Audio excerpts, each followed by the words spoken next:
Behind the gates of wealth and power, families often look picture perfect from the outside. Expensive cars in the driveway, marble floors polished to a shine.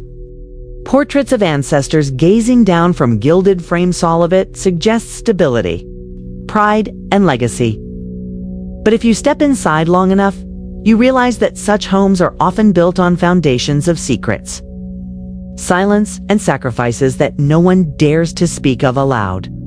This story begins with a man named Richard Bennett, a real estate magnate who built an empire from nothing. For decades, his name commanded respect across the city. But as his health declined and the end drew near, his empire was no longer his greatest concern. What haunted Richard most was a single pressing question: who will carry on my legacy? Family was complicated.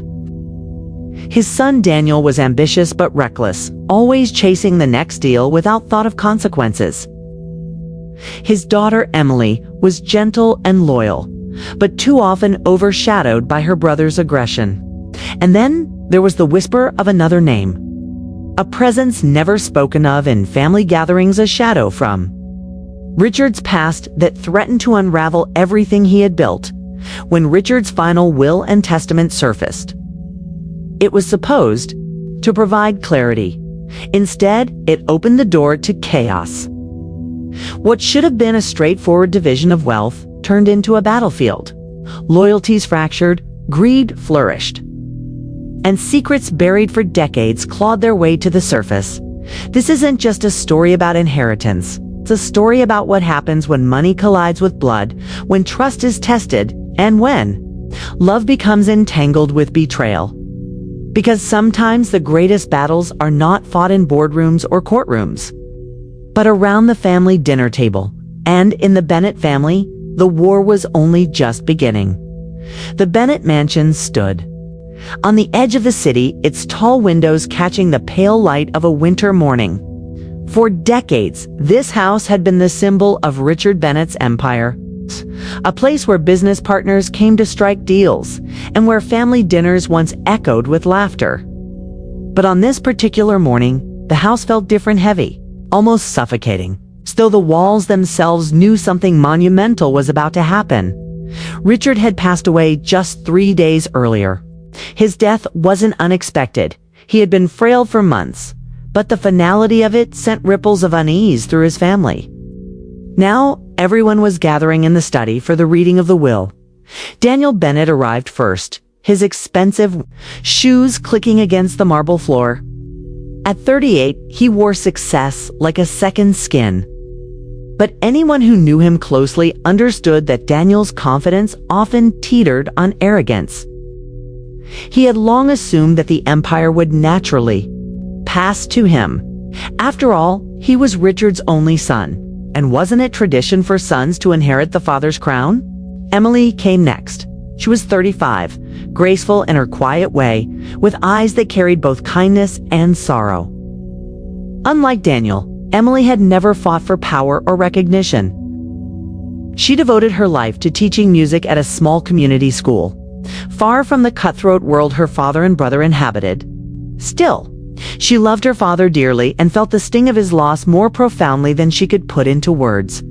Other relatives trickled in, cousins, an aunt or two, people who had drifted in and out of the family orbit over the years. But everyone's attention remained fixed on one man, Charles Harding, the family's long-trusted attorney, who sat at the massive oak desk holding a thick envelope sealed with Richard's signature wax stamp. The room grew silent as Charles cleared his throat. "Ladies and gentlemen, thank you for gathering here today. As you know, Richard Bennett left behind a detailed will. It is my duty to read it aloud. Exactly as written." Daniel leaned back in his chair with a faint smirk, already imagining the words that would crown him the new patriarch. Emily folded her hands in her lap, bracing herself. Charles began. The will spoke of gratitude for Richard's children, acknowledgement of the empire he had built, and his desire for his legacy to live on. Then came the division of assets, properties, investments, accounts.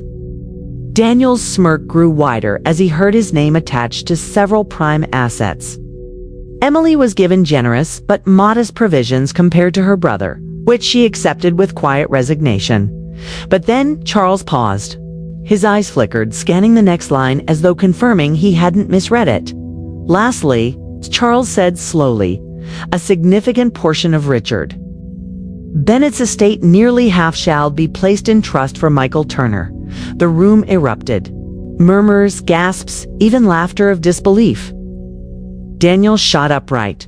"Who the hell is Michael Turner?" Emily blinked. Confusion etched across her face. The name meant nothing to her. Charles continued, his voice steady but weighted. "Michael Turner is listed here as Richard's son." The words landed like a thunderclap. Daniel's face reddened with fury. Emily's breath caught in her throat. Around the room, relatives exchanged bewildered glances. A hidden heir? A brother no one knew about? For decades, Richard Bennett had been the unshakable patriarch, the man who controlled every detail of his life and empire. Yet, in death, he had unleashed a storm none of them could have predicted, and the war for the Bennett fortune had only just begun. The silence after Charles Harding's words was deafening. No one moved. No one dared to breathe. The air in the study felt heavy, almost electric, as if the very walls of the mansion were holding their breath. Waiting for what would come next, Daniel was the first to shatter the stillness. He slammed his hand against the table, rattling the crystal glasses set out for guests. "This is absurd. My father had 2 children, me and Emily. That's it. Who is this Michael Turner? Some fraud? Some gold digger who tricked him in his final days?" Charles didn't flinch. Mr. Bennett was of sound mind when he drafted this will. "Daniel, the documents are legally binding, and they explicitly recognize Michael Turner as his son. I have all the necessary paternity papers signed by your father himself." Emily sat frozen, her heart pounding. She could hardly process the words. Father so private, so controlled, had carried such a secret all these years.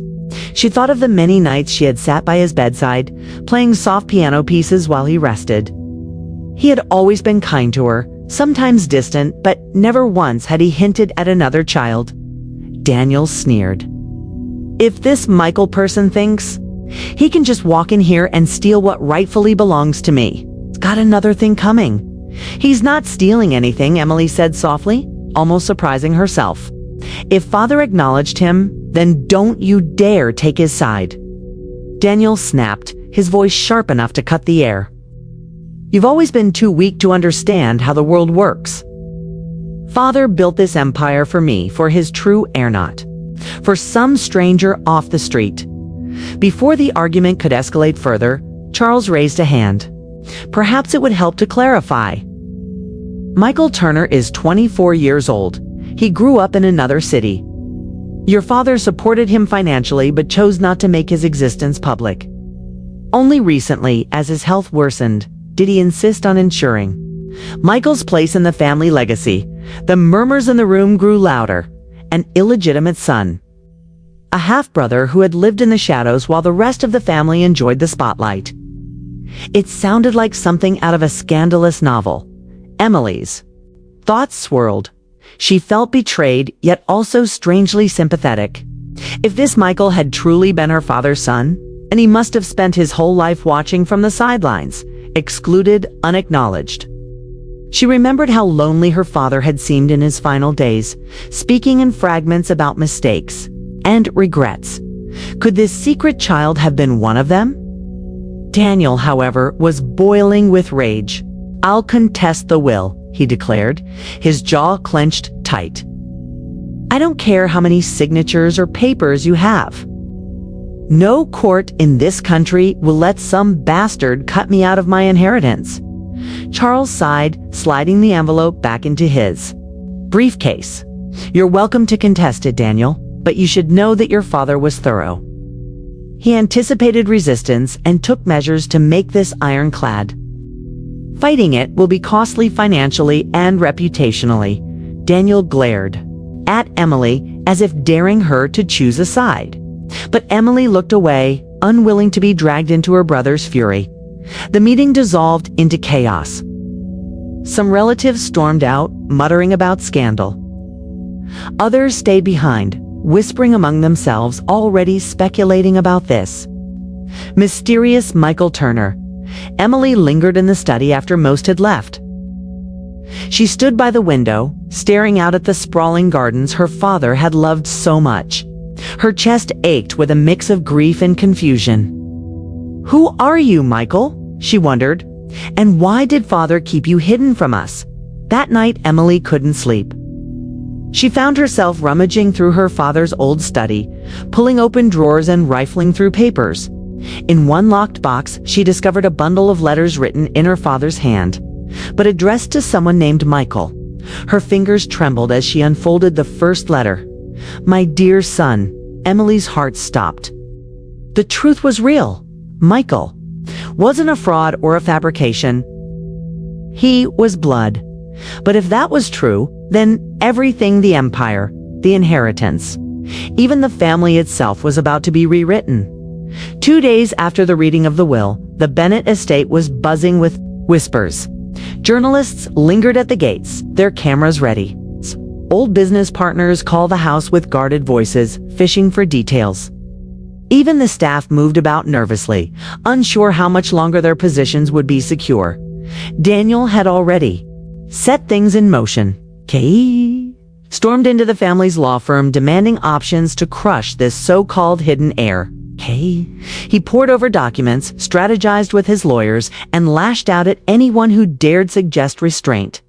His pride was wounded, and he was determined to fight. Emily, on the other hand, kept to herself. The letters she found weighed heavily on her heart. In them, her father wrote with tenderness, apologizing for his absence, promising support, and expressing regret for not bringing Michael into the family sooner. There was no denying it, now Michael Turner was real. And he was Richard Bennett's son. On the third evening, the stranger finally arrived. The sound of tires on gravel drew Emily to the window. A modest sedan pulled up to the grand entrance, its presence almost out of place against the mansion's marble columns and manicured hedges. A young man stepped out to the lane with dark hair that caught the fading light. He carried no entourage, no expensive watch or tailored suit, just a simple jacket and worn shoes. Emily's breath caught. There was something in the way he carried, himself reserved yet steady, that reminded her of her father. When the door opened, household staff exchanged uncertain glances before letting him in. Michael Turner. The butler asked. "Yes," he replied, his voice calm but edged with caution. "I was told I should come." The news spread quickly. Daniel, who had been pacing the study, stormed into the foyer the moment he heard the name. His face darkened at the sight of the newcomer. "So, you're the leech," Daniel spat. "The bastard who thinks he can walk in here and take what doesn't belong to him." Michael didn't flinch. He looked Daniel squarely in the eyes. "I didn't come here to take anything. I came because my father wanted me to. I never asked for this." Daniel scoffed. "Don't play innocent. You think you can fool us with your humble act? You're after the fortune, just like everyone else." Emily stepped forward, her voice quiet but firm. "Daniel, stop. This isn't the way." She turned to Michael. "I'm Emily, your sister." The word felt strange on her tongue, but she forced it out. Michael's expression softened. "Emily, I've heard about you. Father spoke of you often in his letters." Her eyes widened. "You have them too." He nodded. "He wrote to me for years. I didn't always reply. Sometimes I was angry. Sometimes I just didn't know what to say. But in the end, he asked me to come. He said he didn't want to leave the world with unfinished business." The tension in the room was palpable. For Emily, it was as though two worlds, her familiar, sheltered life and this hidden truth, were colliding in real time. For Daniel, it was intolerable. "Enough of this charade," Daniel shouted. "You think you can waltz in here and suddenly be part of this family? You're nothing. You're an outsider, a stain on my father's legacy. And I swear I'll make sure you never get a cent." Michael's jaw tightened, but his voice remained calm. I didn't come here to fight you. But I won't walk away from who I am. Whether you like it or not, Richard Bennett was my father too. The room went still. Emily felt her throat tighten. Torn between the two men who now embodied everything at stake, the empire, the legacy, and the fragile truth of family. Later that night, Emily found Michael alone in the garden, gazing at the statues her father had collected. The cold air carried the scent of pine. "Why did you really come here?" she asked. Michael hesitated before answering. "Because I wanted to know if I belonged. All my life, I was told I was someone's secret, a mistake. But when Father called me before he died, he told me I wasn't a mistake. He said he wanted me to finally stand where I should have stood all along."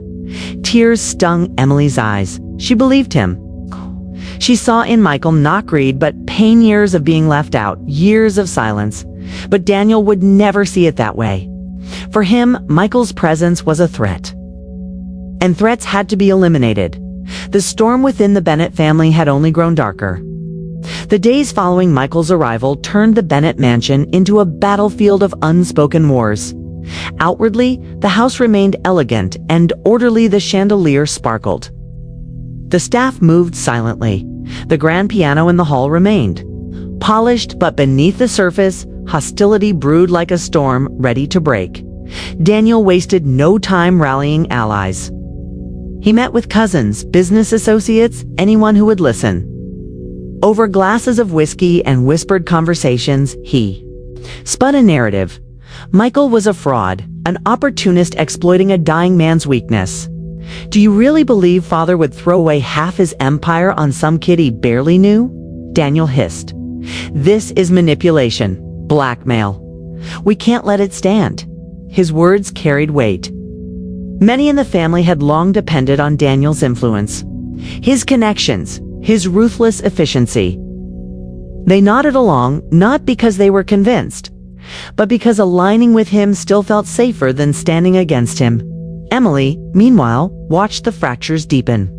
She spent more time with Michael, asking him about his life, his childhood, the years their father had quietly supported him. Michael spoke sparingly, never bitterly, but the gaps in his story were filled with loneliness. He had grown up with little wealth, raised by a mother who worked 2 jobs to keep them afloat. His father had been present only in shadows and checks, mailed discreetly in letters written late at night.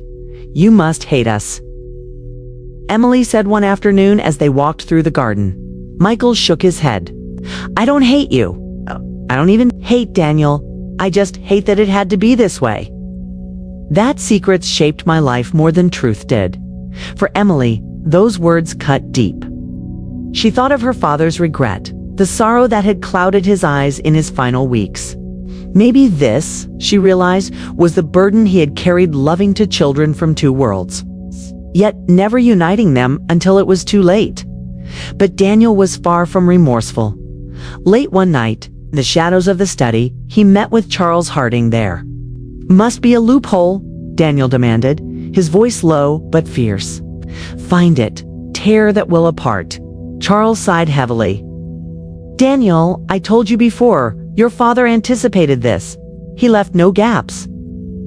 Contesting the will only drag the family name through mud, and you'll likely lose." Daniel leaned in closer, his eyes narrowing. "Then we don't contest it. We discredit him, Michael. If we prove he's unstable, unfit, or worse, if we expose something in his past, no one will trust him with Father's fortune." Charles hesitated, visibly uneasy. "That path is dangerous." "Dangerous," Daniel sneered. "This empire is mine. I won't let some nobody steal it. If I have to ruin him to protect what's mine, so be it." Meanwhile, Emily began sensing the change in the atmosphere.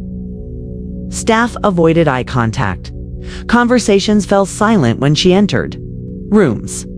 Even Michael seemed tense, as though he could feel eyes on him wherever he went. One evening, Emily overheard a phone call outside Daniel's office. His voice was sharp, urgent. "I don't care what it costs to dig into his life. School records, Jobs, friends, anything. Find something I can use against him.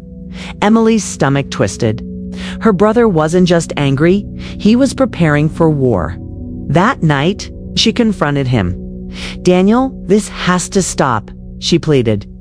"Michael isn't your enemy. He's family. Father wanted us to accept him. Can't you see that?" Daniel's laugh. "Was bitter family?" "Don't be naive, Emily. He's not family. He's a mistake. It's okay now. And I'll make sure he stays that way." Emily's eyes filled with tears. She had always known Daniel's ambition was dangerous, but never had she seen him so consumed, so blinded by hatred. She realized with a cold shiver that her father's empire might not survive, not because of Michael, but because of Daniel's obsession. And somewhere deep inside, Emily felt the weight of choice pressing down on her. The brother she had just discovered and honor her father's dying wish. Or she could remain silent and watch Daniel drag them all into ruin. The Bennett legacy was no longer just about wealth, it was about survival. The storm finally broke on a cold Friday evening when the Bennett family gathered once more in the mansion's grand hall. Charles Harding had called the meeting, insisting that certain developments had to be addressed. No one knew exactly what was coming, but the air was thick with dread. Daniel entered first, dressed impeccably as always, though his eyes carried a sharp, restless fire. Emily arrived moments later, her hands trembling as she clutched the bundle of letters their father had written. And then Michael walked in, calm but wary, as though he could already sense the trap waiting for him. Charles cleared his throat. "Before we begin, I need to inform you all that certain allegations have been raised regarding Michael Turner's past." Daniel leaned forward, his voice cold and triumphant. "Yes, allegations that prove he has no place in this family, that he's unfit to inherit anything." Emily's heart sank. She knew her brother had been digging. But what could he possibly have found? Daniel rose to his feet and slid a folder across the table. "Here it is. Michael Turner's history trouble at school. Fights, debts, a record of instability. This is the man father supposedly wanted to entrust with half his empire. It's laughable." All eyes turned to Michael. He didn't touch the folder, didn't even glance at it. He simply looked at Daniel and said, quietly, "You've been busy." Daniel smirked. "Busy protecting what's rightfully mine. You don't belong here, and I'll prove it to everyone." But before Charles could respond, Emily stood. Her voice shook, but her words were clear. "Stop, Daniel. Enough. This isn't what Father wanted." She lifted the bundle of letters, her knuckles white from gripping them. "I found these in his study. Letters he wrote to Michael for years. Letters full of regret and love. He wasn't manipulated. He wasn't confused. He wanted Michael here. He wanted him to be part of this family." She turned to Michael, her eyes shining. "I read them, every one of them.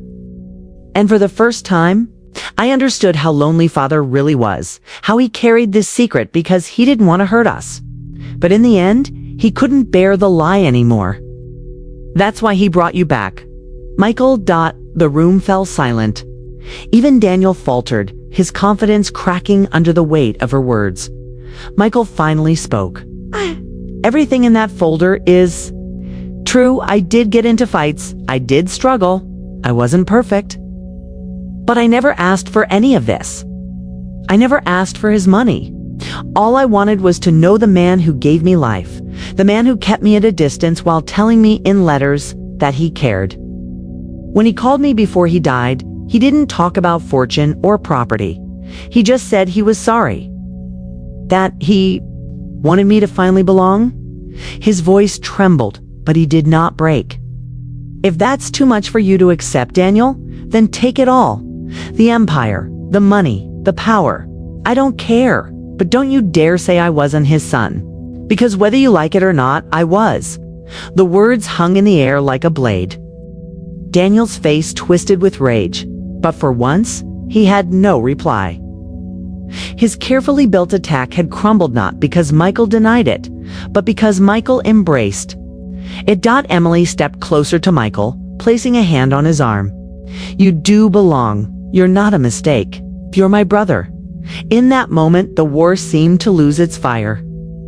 Daniel stormed out, slamming the doors behind him, his pride wounded deeper than any inheritance could heal. The others remained silent, shifting uncomfortably, realizing the empire they had revered was not built on perfection, but on secrets and flaws like every family. Michael stayed behind with Emily, staring at the portrait of their father above the fireplace. For the first time since Richard Bennett's death, the mansion felt less like a battlefield and more like a place of truth. The empire would never be the same, but perhaps in its ruins, something more important could grow: honesty. Family, it's a word we often associate with love, loyalty, and unbreakable bonds. But as we've seen in the story of the Bennett family, when money and inheritance enter the picture, even the deepest ties can be tested. Richard Bennett left behind more than just an empire. He left behind a truth that could no longer stay hidden. In the end, his will wasn't just about property or fortune. It was about giving voice to a son he had kept in the shadows for far too long and reminding his family that legacy is not measured in wealth, but in honesty. Daniel's hunger for power nearly destroyed what little connection remained between them. Emily's courage to speak up became the turning point that prevented the family from shattering completely. And Michael, he showed us that sometimes strength isn't about claiming what's yours, but about standing in your truth, no matter who tries to deny it. Perhaps that is the lesson here. Money fades, empires crumble, but the scars of betrayal and the healing of forgiveness remain forever. A last will is not only a division of assets, it can also be a final attempt to reconcile, to reveal, and to heal. Now, I'd like to hear from you. Have you ever witnessed families torn apart over inheritance? Do you believe secrets should always come to light, no matter how painful they may be? Or do you think some truths are better left buried? Share your thoughts in the comments below. Your perspective may help someone who is going through a similar struggle. And if this story resonated with you, don't forget to like this video, subscribe to the channel, and turn on notifications so you won't miss the next story that could touch your heart, challenge your thinking, or remind you of what truly matters in life. Because in the end, stories like this aren't just about other families. They're about all of us.